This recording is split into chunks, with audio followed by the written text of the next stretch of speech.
Hi welcome back to my mental health series. നമ്മൾ anxiety ഡിസോർഡേഴ്സിനെ കുറിച്ചാണ് ഇപ്പോൾ സംസാരിച്ചുകൊണ്ടിരിക്കുന്നത്. അതിൽ നമ്മൾ കോഗ്നിറ്റീവ് ബിഹേവിയറൽ തെറപ്പിനെ കുറിച്ച് സംസാരിച്ചു. കുറച്ച് ബേസിക് ഫൗണ്ടേഷൻ കാര്യങ്ങൾ like hot cross bun models, vicious കോക്സ്, സ്റ്റോപ്പ്, ഫാക്ട്സ് ഓർ ഒപ്പീനിയൻസ് അതിനെക്കുറിച്ച് പറഞ്ഞു. പിന്നെ ഞാൻ കഴിഞ്ഞ വീഡിയോയിൽ സെൽഫ് ഹെൽപ്പ് ടിപ്സിനെ കുറിച്ചാണ് സംസാരിച്ച് തുടങ്ങിയിട്ടുണ്ടായിരുന്നത്. ബേസിക്കലി മൂന്നെണ്ണമാണ് ഞാൻ എക്സ്പ്ലെയിൻ ചെയ്യാൻ ഉദ്ദേശിച്ചിരുന്നത്. ഒരെണ്ണം അതിൽ കവർ ചെയ്തു, റീഫ്രെയിമിങ് അൺഹെൽപ്ഫുൾ തോട്ട്സ്. പിന്നെ നമ്മൾ ബാക്കി രണ്ടെണ്ണം, അതായത് tackling your worries and facing your ഫിയേഴ്സിനെ കുറിച്ചാണ് ഈ വീഡിയോയിൽ ചെയ്യാൻ പോകുന്നത്. Second one is tackling your worries. Personally എനിക്ക് ഭയങ്കരമായിട്ട് യൂസ്ഫുൾ ആയിട്ട് തോന്നിയിട്ടുള്ളൊരു സംഭവമാണ് ഈ ടാക്ലിങ് യുവർ വരീസ്. എല്ലാവർക്കും വരീസ് ഉണ്ട്, എല്ലാവർക്കും അവരുടേതായ വരീസ് ഉണ്ടാവും. കുറേ ടെൻഷൻ ഉണ്ടാവും, കുറേ കാര്യങ്ങൾ നടന്നുകൊണ്ടിരിക്കുന്നുണ്ട്. അപ്പോഴൊക്കെ നമുക്ക് എങ്ങനെ ടാക്കിൾ ചെയ്യാൻ ചോദിക്കുകയാണെങ്കിൽ നമ്മൾ പറയും ഒരു വരി ടൈം സെറ്റ് ചെയ്യുക എന്നുള്ളത്. അപ്പോൾ ബേസിക്കലി നമുക്കൊരു കാര്യം ആലോചിച്ച് നമ്മൾ കുറേ ടെൻഷൻ അടിക്കുകയാണെന്നുണ്ടെങ്കിൽ നമ്മളത് നോട്ടീസ് ചെയ്യുക.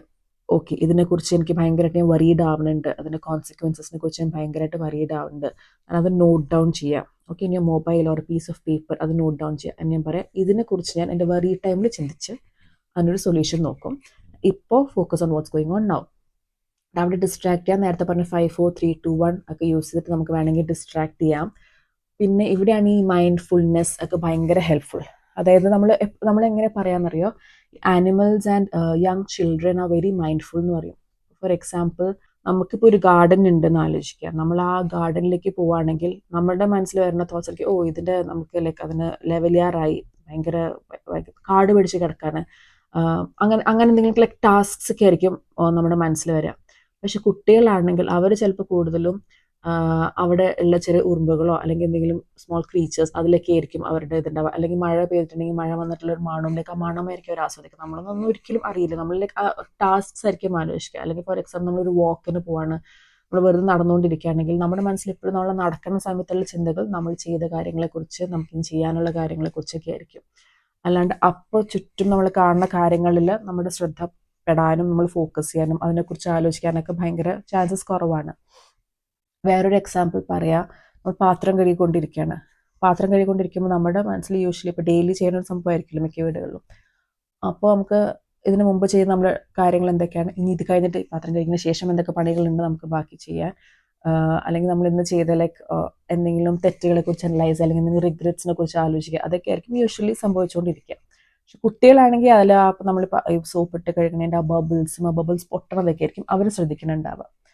അപ്പോൾ നമ്മളും അപ്പോൾ ഒരു ചെറിയ എക്സാമ്പിൾ എന്താ വെച്ചാൽ, ഈ പാത്രം കഴുകുന്ന സമയത്ത് ആ വെള്ളത്തിന് ടെമ്പറേച്ചർ ഫീൽ ചെയ്യാം, നമ്മുടെ കയ്യിൽ വെള്ളം വീഴുന്നത് ഫീൽ ചെയ്യാം, നമ്മൾ ആ ബബിൾസിനെ ഫോക്കസ് ചെയ്യാം. അത് വേറെ ഒന്നിനെ കുറിച്ച് ആലോചിക്കാതിരിക്കുക. Again not easy. ഇപ്പം ഇങ്ങനെ പറഞ്ഞു വെച്ചിട്ട് ഇന്ന് വൈകുന്നേരം പാത്രം കഴുകുമ്പോൾ ഞാൻ ആലോചിക്കാൻ പോണത് ഞാൻ ചെയ്ത കൈൻഡ് ഓഫ് എൻ്റെ മനസ്സിലുള്ള കുറേ ടാസ്ക്സ് ഒക്കെ ആയിരിക്കും. ബട്ട് നമ്മൾ ട്രൈ ചെയ്യേണ്ടതാണ്, പതുക്കെ ട്രൈ ചെയ്യേണ്ടത് ഇങ്ങനത്തെ കാര്യങ്ങളാണ് ഈ മൈൻഡ്ഫുൾനെസ് പറയാം. അതായത് ഒരു ഫോക്കസ്, ലൈക്ക് ആ ഒരു അറ്റ് ദ മോമെൻറ്റ്, ആ പ്രസൻറ്റിൻ്റെ ഇതിൽ നമ്മൾ കുറേ കൂടി ഫോക്കസ്, അവിടെ നടക്കുന്ന കാര്യങ്ങളിൽ നമ്മൾ കുറച്ചും കൂടി നോക്കുക എന്നുള്ളതാണ് ഈ ഒരു മൈൻഡ്ഫുൾനെസ്സിനെ കുറിച്ച് പറയുക. ഇപ്പോൾ നമുക്ക് മൈൻഡ്ഫുൾ ബ്രീത്തിങ് ചെയ്യണം എന്നൊക്കെ ഉണ്ടെങ്കിൽ യൂട്യൂബിൽ തന്നെ മൈൻഡ്ഫുൾ ബ്രീത്തിങ് എക്സസൈസ് കൊടുക്കുകയാണെങ്കിൽ നമുക്ക് നമുക്ക് ഗൈഡഡ് എക്സസൈസ് കിട്ടും. അത് ഒരു ചെയ്യണം നല്ലതാണ്. യോഗയിൽ ബേസിക്കലി നമ്മൾ ചെയ്യണത് ഇതാണല്ലോ, ലൈക്ക് ആ ഒരു ബ്രീത്തിങ് എക്സസൈസിലൊക്കെ ചെയ്യുന്നുണ്ടാവുക. അപ്പോൾ അത് ഭയങ്കര ഇമ്പോർട്ടൻ്റ് ആണ്. ഓക്കെ, അപ്പോൾ അങ്ങനെ നമുക്ക് ആ ഒരു വരീനെ നമ്മൾ നമ്മളതിനെ അവോയ്ഡ് ചെയ്യുക അല്ലെങ്കിൽ കളയല്ല, നമ്മൾ അതിനൊന്ന് മാറ്റി വെക്കുകയാണ് ഫോർ ആ വറി ടൈം. എന്നിട്ട് നമ്മുടെ വറി ടൈം വന്നു. ഓക്കെ, വറി ടൈം വന്നപ്പോൾ നമ്മൾ എഴുതിയിട്ടുണ്ട് ഇതൊക്കെയാണ് നമ്മുടെ കയ്യിലുള്ള വറീസ് നമുക്കറിയാം. നമ്മളതിനെ നോക്കിക്കഴിഞ്ഞിട്ട് നമ്മൾ വിചാരിക്കുകയാണ് ഒരു വറി ട്രീ എന്ന് പറയും. അപ്പോൾ okay, what is your worry, ഇതാണ് വറി. ആൻഡ് ഇതിന് ഇപ്പോൾ എന്തെങ്കിലും സൊല്യൂഷൻ ഉണ്ടോ? ഓക്കെ, വറിയുടെ കാര്യത്തിലാണെങ്കിൽ എന്തെങ്കിലും സൊല്യൂഷനുള്ള കാര്യമാണോ ഇത് എന്നുള്ളത് നോക്കുക. സൊല്യൂഷൻ ഇല്ല എന്നുണ്ടെങ്കിൽ അതൊരു ഹൈപ്പോത്തറ്റിക്കൽ വറിയാണ്. ഓക്കെ, ലൈക്ക് അത് നടന്നിട്ടില്ല, നമ്മൾ നടക്കാൻ സാധ്യതയുണ്ട്, നമുക്ക് ഒരു സൊല്യൂഷൻ അല്ലെങ്കിൽ ഒരു സൊല്യൂഷനുള്ളൊരു വരിയല്ല അതുള്ളത്. അത് മാറ്റി വയ്ക്കുക, അതിനെ അവോയ്ഡ് ചെയ്യാനുള്ള ഒരു ഭാഗത്തിലേക്ക് മാറ്റി വയ്ക്കുക. ഇനി ഒരു സൊല്യൂഷൻ ഉണ്ട് എന്നുണ്ടെങ്കിൽ ഓക്കെ, എന്താണ് സൊല്യൂഷൻ എന്നുള്ളത് എഴുതി വയ്ക്കുക. ആൻഡ് എങ്ങനെയാണ് ഈ സൊല്യൂഷന് പ്രാവർത്തികമാക്കാൻ പറ്റുക, വാട്ട്, വെൻ ആൻഡ് ഹൗ എന്നുള്ളത് നോക്കുക. എന്നിട്ട് അത് നമ്മൾ എഴുതി വയ്ക്കുക. എന്നിട്ട് ഈ വെൻ എന്നുള്ളത് ഇപ്പോൾ നമുക്ക് എന്തെങ്കിലും ചെയ്യാൻ പറ്റുമോ സൊല്യൂഷൻ എന്നെല്ലാം ആലോചിക്കുക നമ്മുടെ ആ വരി ടൈമിൽ. അങ്ങനെയാണെങ്കിൽ അപ്പോൾ ആ സൊല്യൂഷനുള്ളത് ചെയ്യുക, ഡീൽ ചെയ്യുക. ഇപ്പോൾ ചെയ്യാൻ പറ്റില്ല എന്നുണ്ടെങ്കിൽ ഓക്കെ, വേറെ എപ്പോഴാണ് എനിക്ക് ഇതിൻ്റെ സംഭവത്തിലേക്ക് എപ്പോഴാണ് ഫോക്കസ് ചെയ്യാൻ പറ്റുക അത് നോക്കി വയ്ക്കുക. ആൻഡ് അത് ഷെഡ്യൂൾ ചെയ്ത് വെക്കുക. ഇനി കുറച്ച് കഴിയുമ്പോൾ നമുക്ക് വീണ്ടും ഈ വറി വരും. അപ്പോൾ നമുക്ക് എന്താ ആലോചിക്കുക, ഇൻ കേസ് നമ്മൾ സൊല്യൂഷൻ ഇല്ല എന്ന് മാറ്റി വെച്ചൊരു വരെയാണ് നമുക്ക് ഓക്കെ നമ്മൾ ഇതിനെക്കുറിച്ച് ഓൾറെഡി ചിന്തിച്ചിട്ടുണ്ട്, പല രീതിയിൽ ഇതെങ്ങനെ സോൾവ് ചെയ്യാൻ നമ്മൾ ചിന്തിച്ചിട്ടുണ്ട്, ഇതിനൊരു സൊല്യൂഷൻ ഇല്ല നമ്മൾ കണ്ടുപിടിക്കുകയും ചെയ്തിട്ടുണ്ട്, ഇതിനെക്കുറിച്ച് ഇപ്പോൾ ആലോചിച്ചിട്ട് കാര്യമില്ല. അതല്ല, നമ്മൾ ഓൾറെഡി സൊല്യൂഷൻ ഉണ്ടെന്ന് കണ്ടുപിടിച്ചതാണെങ്കിൽ ഓക്കെ നമ്മൾ ഇതിനെക്കുറിച്ച് അനലൈസ് ചെയ്തിട്ടുണ്ടായിരുന്നു വരി ടൈമിൽ, ഇതിന് ഇന്നൊരു സൊല്യൂഷൻ ഉണ്ടെന്ന് നമ്മൾ കണ്ടുപിടിച്ച് നമ്മളത് ഓൾറെഡി ചെയ്തിട്ടുണ്ട് അതിന് ചെയ്യാനുള്ളത്, സോ വിടുക. അല്ലെങ്കിൽ ഇന്ന സമയത്ത് ഞാനത് ചെയ്യും എന്നുള്ളത് ഞാൻ ഓൾറെഡി പ്ലാൻ ചെയ്ത് വെച്ചിട്ടുണ്ട്, അപ്പോൾ ആ സമയത്ത് ഞാനത് ചെയ്തോളാം, അത് വിടാം. അങ്ങനെ ആ വറീനെ നമ്മൾ അവോയ്ഡ് ചെയ്യാൻ നോക്കുക. അപ്പോൾ through out the day worries വരുമ്പോൾ നമ്മൾ ആലോചിച്ച് നോക്കി നമ്മൾ ഈ വറി ടൈമിൽ ഇതിനെക്കുറിച്ച് അനലൈസ് ചെയ്യും, എന്നിട്ട് വരി ടൈമിലേക്ക് മാറ്റി വെക്കുക. ആൻഡ് വരി ടൈമിൽ നോക്കി കഴിഞ്ഞിട്ടുണ്ടെങ്കിൽ നമ്മൾ പറയാം ഓക്കെ ഇതിനെക്കുറിച്ച് ഞാൻ നോക്കിയിട്ടുണ്ട്, ഇതാണ് നമ്മൾ തീരുമാനിച്ചിരിക്കുന്നത്, ഇതായിരിക്കും ഞാൻ ഇതിനെക്കുറിച്ച് ചെയ്യാൻ പോകുന്നത് എന്ന് ആലോചിച്ചിട്ട് അതിന്ന് ഫോക്കസ് മാറ്റി ഡിസ്ട്രാക്ട് ചെയ്യാനുള്ളത് ശ്രമിക്കുക. അതാണ് ഒരു ടാക്ലിങ് വരീസിൽ, അല്ലെങ്കിൽ വരി ടൈമാണ് ബേസിക്കലി, വരി ടൈം ആൻഡ് വരി ട്രീ ആണ് ഇതിൽ ഇമ്പോർട്ടൻ്റ് ആയിട്ട് പറയാറുള്ളത്. ഇനി അടുത്തത് facing your fears. Facing your fears എടുക്കുകയാണെങ്കിൽ അതിൽ പറയാം നമുക്ക് കുറേ ഫിയർഫുൾ ആയിട്ടുള്ള സിറ്റുവേഷൻസ് ഉണ്ടാവും, അല്ലെങ്കിൽ നമുക്ക് ഭയങ്കര ആങ്സൈറ്റി പ്രൊവോക്കിംഗ് ആയിട്ടുള്ള സിറ്റുവേഷൻ ഉണ്ടാവും. അപ്പോൾ അതിൻ്റെയൊക്കെ ഒരു ലിസ്റ്റ് ഉണ്ടാക്കി വെക്കുക. ഫോർ എക്സാമ്പിൾ ഒരു 10 വറീസിന് അല്ലെങ്കിൽ 10 ഫിയർഫുൾ സിറ്റുവേഷൻസിനെ കുറിച്ച് ഒരു ലിസ്റ്റ് ഉണ്ടാക്കി വെക്കുക. എന്നിട്ട് അതിനെ ഇപ്പോൾ 0 to 10 റാങ്ക് ചെയ്യുക. 0 is like the easiest thing, easiest ഉള്ളതിൽ വെച്ച് ഈസിയസ്റ്റ്, അതായത് നമുക്ക് ചെയ്യാൻ പറ്റും എന്ന് നമുക്ക് ചിന്തിക്കണം. നമുക്ക് പേടിയുള്ള സിറ്റുവേഷൻ ആണ്, ബട്ട് എന്നാലും അത് ഡൂവബിൾ ആണ് എന്നുള്ളൊരു കാര്യത്തിന് 0 എന്നുള്ള വെക്കുക. അത് ഏറ്റവും ബുദ്ധിമുട്ട് നമുക്കിത് ഒരിക്കലും ചെയ്യാൻ പറ്റില്ല എന്ന് വിചാരിക്കുന്ന ഒരു ഫിയർ ആണെന്നുണ്ടെങ്കിൽ അതിന് 10 ആക്കി വെക്കുക. എന്നിട്ട് അത് ലൈക്ക് 0 to 10 എഴുതി വെക്കുക. And start from 0. നമുക്കുള്ളതിൽ ഏറ്റവും എളുപ്പമാണ് എന്ന് ചിന്തിക്കുന്ന ഒരു സംഭവത്തിനെ കുറിച്ച് ആ ഒരു ടാസ്കിലേക്ക് ചെയ്യുക. അപ്പോൾ നമ്മൾ ജനറലി പറയുമല്ലോ ഡിസ്ട്രാക്ട് ചെയ്യുക, change your focus of attention. ഈ ഒരു കാര്യത്തിൽ നമ്മൾ ആ ഫിയർഫുൾ സിറ്റുവേഷനിൽ പോണ സമയത്ത് നമ്മൾ ഡിസ്ട്രാക്ട് ചെയ്യരുത്. You have to face it. അത് നമുക്ക് വരുന്ന ഫിസിക്കൽ സെൻസേഷൻസ് നമ്മൾ വരാൻ സമ്മതിക്കണം. നമുക്ക് വരുന്ന ലൈക്ക് ആ ഒരു നെഗറ്റീവ് ബിഹേവിയർ ഉണ്ടല്ലോ, അവോയ്ഡ് ചെയ്യുക, അത് നമ്മൾ ശ്രദ്ധിക്കണം. പക്ഷെ ആ അവോയ്ഡ് നമ്മൾ ചെയ്യരുത്. ആ ഒരു ഫിസിക്കൽ സെൻസേഷൻസ് കൂടെ നമ്മൾ കൊണ്ട് ആ ഒരു സിറ്റുവേഷൻ ഫേസ് ചെയ്യണം. എത്രത്തോളം നമുക്ക് ചെയ്യാൻ പറ്റും അത്രയും നമ്മൾ ചെയ്യുക. പിന്നെ അത്രയും നമ്മുടെ കയ്യിൽ നിന്ന് വിട്ടു പോകുമ്പോൾ നമ്മൾ അവിടെ നിന്ന് മാറി വരാം. But try again. For example നമ്മൾ 0 എന്ന് എടുത്തിരിക്കുന്ന ടാസ്ക് നമുക്ക് ചിലപ്പോൾ അത്രയും ബുദ്ധിമുട്ട് ഉണ്ടാവില്ല. നമുക്ക് ആ ഒരു ഫിസിക്കൽ സെൻസേഷൻസ് വന്നു എന്നുണ്ടെങ്കിലും അത് വെച്ചിട്ട് നമുക്ക് ചെയ്ത് കഴിയുമ്പോൾ, നമ്മളൊരു സംഭവം ചെയ്ത് കഴിയുമ്പോൾ നമുക്ക് അതിനോടുള്ള പേടി കുറയുന്നു. നമുക്ക് എല്ലാവരും ജനറലി പറയുന്ന ഒരു കാര്യമാണല്ലോ. നമുക്ക് മനസ്സിലായിട്ട് വീണ്ടും ചെയ്യാം. ഒരിക്കൽ ചെയ്തിട്ട് വിടാമെന്നല്ല. അപ്പോൾ ഇത് കുറേ മാസങ്ങളിൽ എടുക്കുന്ന ഒരു ടാസ്ക് ആയിരിക്കും ഈ 10 കാര്യങ്ങൾ എന്ന് പറഞ്ഞാൽ. എന്ന് വെച്ചാൽ ഒരു ഫസ്റ്റ് ടാസ്ക് 0 തന്നെ നമുക്ക് ചിലപ്പോൾ 2-3 പ്രാവശ്യം ചെയ്യേണ്ടി വരും. അങ്ങനെ പക്ഷേ ഈ ഫിസിക്കൽ സെൻസേഷൻസ് നമ്മൾ ഫീൽ ചെയ്യാൻ ലൈക്ക് അനുവദിക്കുക. ആൻഡ് നമ്മളത് സെക്കൻഡ് ടൈം ചെയ്യുമ്പോൾ ചിലപ്പോൾ കുറച്ചും കൂടി കുറയും, കുറച്ചും കൂടി ഫോർവേഡ്സ് നമുക്ക് മൂവ് ചെയ്യാൻ പറ്റും ആ ടാസ്കിൽ.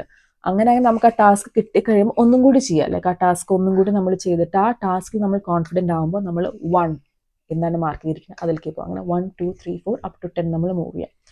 So basically allow yourself to feel that fear. And നമുക്ക് ചിലപ്പോൾ അവോയ്ഡ് ചെയ്യാൻ തോന്നും. നമുക്ക് ഭയങ്കര ആങ്സൈറ്റി, ഇപ്പോൾ സോഷ്യൽ സിറ്റുവേഷൻസിൽ പോവുകയാണെങ്കിൽ നമുക്ക് തോന്നുക ചിലപ്പോൾ മൊബൈൽ നോക്കിയിരിക്കുക, അങ്ങനെ ലൈക്ക് അങ്ങനത്തെ കൈൻഡ് ഓഫ് സേഫ്റ്റി ബിഹേവിയേഴ്സ് ആയിരിക്കും നമുക്ക് വരുന്നുണ്ടാവും. അപ്പോൾ മൊബൈൽ നോക്കാതിരിക്കുക. അപ്പോൾ നമുക്ക് ഭയങ്കര ആങ്സൈറ്റി ആയിരിക്കും. നമുക്ക് ലൈക്ക് ആ ഒരു സെൻസേഷൻ വരുന്നുണ്ടാവും, നമ്മുടെ കയ്യും കാലൊക്കെ വരയ്ക്കുന്നുണ്ടാവും. ബട്ട് എത്രത്തോളം മൊബൈൽ പിടിക്കാണ്ട് നമുക്ക് ആ സിറ്റുവേഷനിൽ ഇരിക്കാൻ പറ്റും എന്നുള്ളത് അനലൈസ്. അങ്ങനെ ചിലപ്പോൾ ഇന്ന ദിവസം ഇത്ര നേരം നമുക്ക് ഇരിക്കാൻ പറ്റുള്ളൂ, അത് കഴിഞ്ഞ് നമുക്ക് അവിടെ നിന്ന് വരണം എന്നാവും. അങ്ങനെയാണെങ്കിൽ വരാം. ബട്ട് ട്രൈ ദാറ്റ് അഗെയിൻ ഈ ഫിസിക്കൽ സെൻസേഷൻസ് നമുക്ക് ഫീൽ ചെയ്യാൻ നമ്മൾ അനുവദിക്കുക. അങ്ങനെ അത് ഈസിയർ ആവും തോറും നമുക്ക് മൂവ് ഫോർവേഡ് ചെയ്യാൻ പറ്റും. ഇതിൽ മെയിൻ സംഭവം is don't rush, take your time, പതുക്കെ ചെയ്യും. ഇപ്പോൾ ഈ തെറപ്പിയോ വാട്ടെവർ പെട്ടെന്ന് ഒരു 1-2 ദിവസം കൊണ്ട് ഇതിന് സൊല്യൂഷൻസ് ഒന്നും കിട്ടാൻ പോകില്ല. ഒരു ലോങ് ടേം സംഭവമാണ്. അപ്പോൾ ഗിവ് ഇറ്റ് ടൈം, സ്പേസ് കൊടുക്കുക, ടൈം കൊടുക്കുക, പ്രാക്ടീസ് ചെയ്യുക, ഭയങ്കര പേഷ്യൻ്റ് ആയിട്ട് ചെയ്യാൻ നോക്കുക. ലൈക്ക് റഷ് ചെയ്താൽ ഇത് ഒരിക്കലും നമുക്കൊന്നും ലൈക്ക് ഇത് ഒട്ടും സക്സസ്ഫുൾ ആവില്ല. ഇപ്പോൾ തെറപ്പി ആയാലും ഈ ടിപ്സ് ഒന്നും. അപ്പോൾ ഗിവ് ഇറ്റ് ടൈം ഏതെടുക്കുകയാണെങ്കിലും. അപ്പോൾ എല്ലാം with time and practice it gets easier. ഇതാണ് ഒരു 3 kind of self help tips. പിന്നെ ഇതിലൊക്കെ ഞാൻ പണ്ട് എപ്പോഴും പറയണ പോലെ എല്ലാവർക്കും ഇതിൽ എൻഗേജ്. ഇപ്പോൾ നമ്മൾ ഭയങ്കര ഒരു സിവിയർ ആങ്സൈറ്റി സ്റ്റേറ്റിൽ ഇരിക്കുകയാണെന്നുണ്ടെങ്കിൽ, ഇപ്പോൾ സിവിയർ ആങ്സൈറ്റി ഡിസോർഡർ ആണ് നമുക്ക് ഉള്ള ഡയഗ്നോസിസ് ഉണ്ടെങ്കിൽ ഈ കോഗ്നിറ്റീവ് ബിഹേവിയറൽ തെറപ്പിയിൽ നമുക്ക് എൻഗേജ് ചെയ്യാൻ പറ്റില്ല.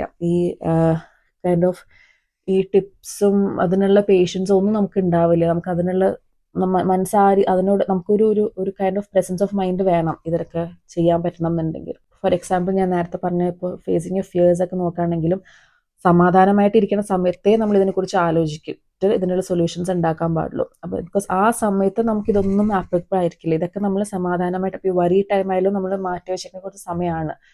അപ്പോൾ അങ്ങനെ മാറ്റി വെച്ചിരിക്കുന്ന സമയത്തായിരിക്കണം നമ്മൾ ഇതിനെക്കുറിച്ചൊക്കെ അനലൈസ് ചെയ്യുക. നമ്മളൊരു സിവിയർലി ആങ്സൈറ്റി പ്രോൺ സ്റ്റേറ്റിലാണെങ്കിൽ നമുക്കങ്ങനെ നമുക്ക് അതിനെക്കുറിച്ച് ആലോചിക്കാനോ അതിനുള്ള ടിപ്സ് വർക്കൗട്ട് ചെയ്യാനൊന്നും നമുക്ക് പറ്റില്ല. അവിടെയാണ് മെഡിക്കേഷൻസ് നമ്മളെ ഹെൽപ്പ് ചെയ്യുക. കൈൻഡ് ഓഫ് നമ്മളൊന്ന് സ്റ്റെബിലൈസ് ചെയ്യാൻ വേണ്ടിയിട്ട് നമ്മുടെ ഫിസിക്കൽ സെൻസേഷൻസ്, കുറേയൊക്കെ ഫിസിക്കൽ സെൻസേഷൻസ് മൈൻഡ്ഫുൾ ബ്രീത്തിങ് വെച്ചിട്ടൊക്കെ നമുക്ക് ടാക്കിൾ ചെയ്യാൻ പറ്റും. ഈ അഡ്രിനലിൻ റഷൊക്കെ നമുക്ക് ടാക്കിൾ ചെയ്യാൻ പറ്റും. But after a particular extent അതൊന്നും ഹെൽപ്പ് ചെയ്യില്ല. അവിടെയാണ് നമുക്ക് മെഡിക്കേഷൻസ് വേണ്ടി വരിക. Medications will help like physical സെൻസേഷൻസിനെയും ആ ഒരു കൈൻഡ് ഓഫ് അഡ്രിനലിൻ റഷ് എല്ലാം നമുക്കൊന്ന് ലൈക്ക് സ്ലോ ഡൗൺ ചെയ്യാനും ഒന്ന് സ്റ്റെബിലൈസ് ചെയ്യാനും ഹെൽപ്പ് ചെയ്യും. എന്നിട്ട് നമുക്ക് ഈ കൈൻഡ് ഓഫ് CBT അങ്ങനത്തെ മെക്കാനിസംസിൽ ട്രൈ ചെയ്യാം. അപ്പോൾ ഇപ്പോൾ ഈ ടിപ്സൊക്കെ നിങ്ങൾക്ക് ചെയ്യാൻ പറ്റും എന്നുള്ളതാണെങ്കിൽ it kind of shows that ഒരു CBT ഒരു ട്രയബിൾ ഓപ്ഷനാണ് നമുക്ക്. ആൻഡ് നമുക്ക് ലൈക്ക് ഈ സെൽഫ് ഹെൽപ്പ് ടിപ്സ് വെച്ച് എത്രത്തോളം മാനേജ് ചെയ്യാൻ പറ്റും നോക്കുക. എന്നിട്ട് നമുക്ക് CBT ട്രൈ ചെയ്യാൻ പറ്റുമോ എന്നുള്ളത് നോക്കുക. പക്ഷേ ഈ CBT ട്രൈ ചെയ്യാൻ പറ്റുന്ന ഒരു സാഹചര്യമൊന്നും അല്ലാന്നുണ്ടെങ്കിൽ maybe it means that it's time for you to try medication. അപ്പോൾ അങ്ങനെയാണെങ്കിൽ മെഡിക്കേഷൻ ട്രൈ ചെയ്തിട്ട് ഈ CBTയിലേക്കൊക്കെ പോകാം. പക്ഷേ എത്ര മെഡിക്കേഷൻസ് ട്രൈ ചെയ്താലും ഇൻ ദി എൻഡ് എനിക്ക് തോന്നുന്നു ഞാൻ എപ്പോഴും പറയാൻ പാടില്ല, കോർ റീസൺസ് എക്സ്പ്ലോർ ചെയ്തിട്ട് നമുക്ക് ആ ഒരു സൈക്കോളജിക്കൽ ആസ്പെക്റ്റും നമ്മൾ മാനേജ് ചെയ്യണം, ഐഡൻറ്റിഫൈ ചെയ്യണം, മാനേജ് ചെയ്യണം. എന്നാലേ ഒരു പ്രോപ്പർ കൈൻഡ് ഓഫ് ട്രീറ്റ്മെൻറ്റ് നമുക്ക് അതിന് കൊടുക്കാൻ പറ്റുള്ളൂ. അപ്പോൾ മെഡിക്കേഷൻ വന്ന് സ്റ്റെബിലൈസ് ചെയ്തതിന് ശേഷം ഈ സൈക്കോളജിക്കൽ കാര്യങ്ങൾ നമുക്ക് ഫോക്കസ് ചെയ്ത് നോക്കാം. അപ്പോൾ ഇതാണ് ഇപ്പോൾ ആങ്സൈറ്റി ഡിസോർഡേഴ്സിനെ കുറിച്ച് ജനറലി പറയാൻ പറ്റുന്ന കാര്യങ്ങൾ. കുറച്ച് വീഡിയോസ് ചെയ്തിട്ടുണ്ട്, അതൊരു പ്ലേലിസ്റ്റായിട്ട് ഞാൻ ഇടാം. അടുത്ത ഞാൻ വിചാരിക്കുന്ന പെരിനേറ്റൽ മെൻ്റൽ ഹെൽത്തിനെ കുറിച്ച് സംസാരിക്കാം എന്നാണ്. അപ്പോൾ അതിനെക്കുറിച്ചുള്ള വീഡിയോസ് നെക്സ്റ്റ് ചെയ്യാം. Okay, then bye.